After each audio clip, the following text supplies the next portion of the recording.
Hi, once again, Grace Boji from Boji Farms. We are back in Kenya at Giveaways Breeding Farm, and we are here to do a follow-up from our January video. We left when this farmer was newly setting up this farm. It's a new farm. Everything was being set up from another farm to another. We have come here to do a follow-up to see how far he has reached, what has he worked on, what is still failing, and how is he working on. Welcome, Isaac. Thank you It's always so much. a pleasure to meet you. I always feel good coming here. Thank you so much. And Yeah. in Kenya, we say karibuni sana. I Welcome like to that. Giveaways Breeders. Thank you. Today, we are marking 1 year since we imported our ram from South Africa, one of our breeding rams, that actually now catapulted us to the greatness that we're witnessing now. We are also marking 5 months since we started this new farm, and we're very excited. When we are very happy to see you around. We are very happy to come and share knowledge. We've seen improvements since the time you came.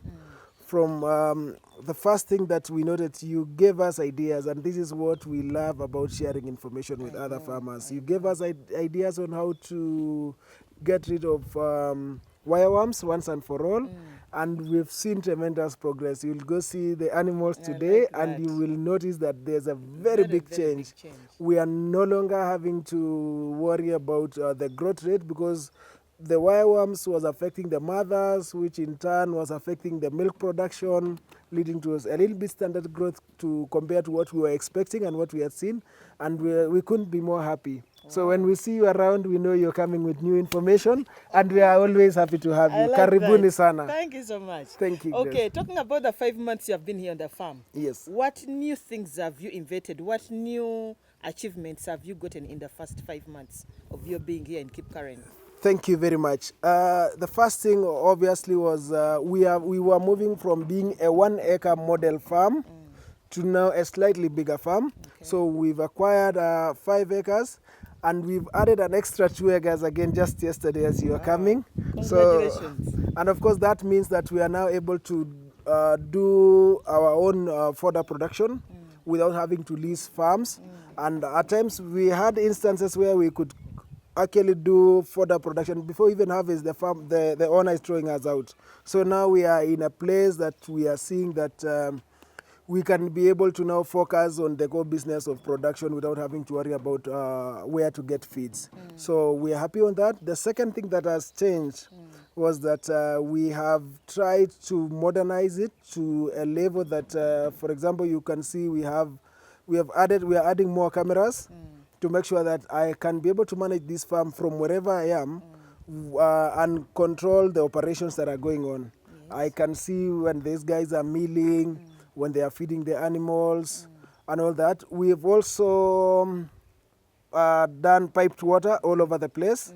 So when you go to every corner of this farm, there's now piped water, and I can show you maybe just one tap there. As you can see, there's already a tap across this place. We've added also the ram houses. Yeah. When you came in, we only had 3 housing units, partitions, and now we now have 5. So that means that we are able to keep the rams aside, keep the ewes, the open ewes aside, keep the lambs and their mothers on one end, and keep the winners on another end. Okay.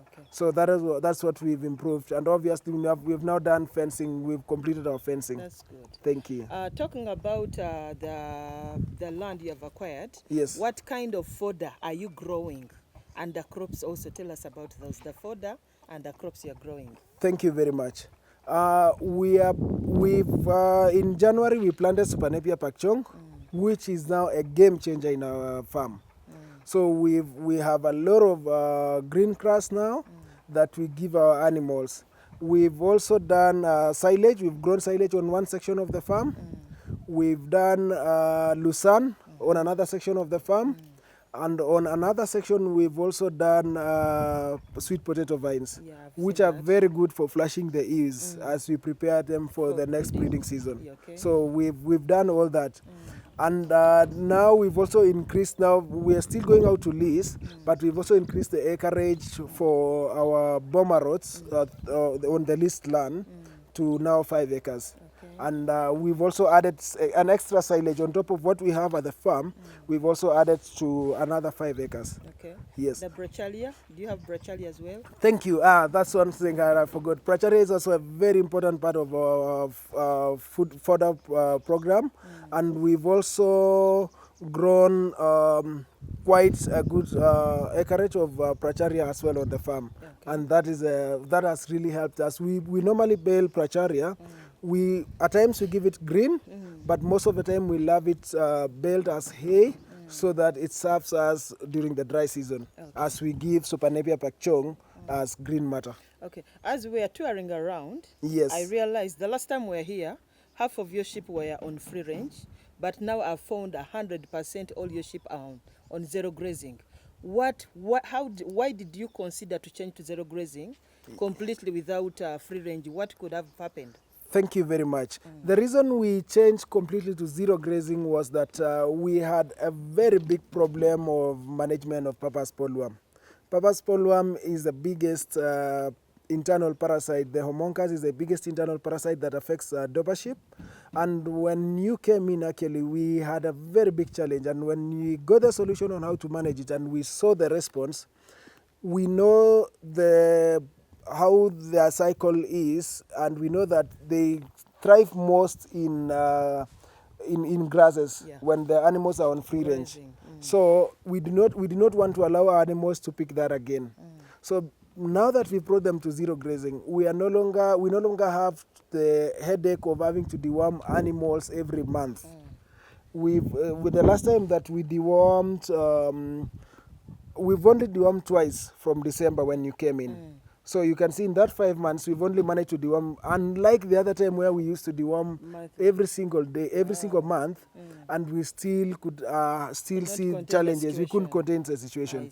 So now we can now concentrate on fodder production on the other end and feed the animals. And we've seen the growth. They have grown by, I would say the growth rate in terms of even weight gain is around 30%. That's good. Which is a very big plus for us. Okay. And so the future is actually is that we are going to produce all our animals under zero grazing.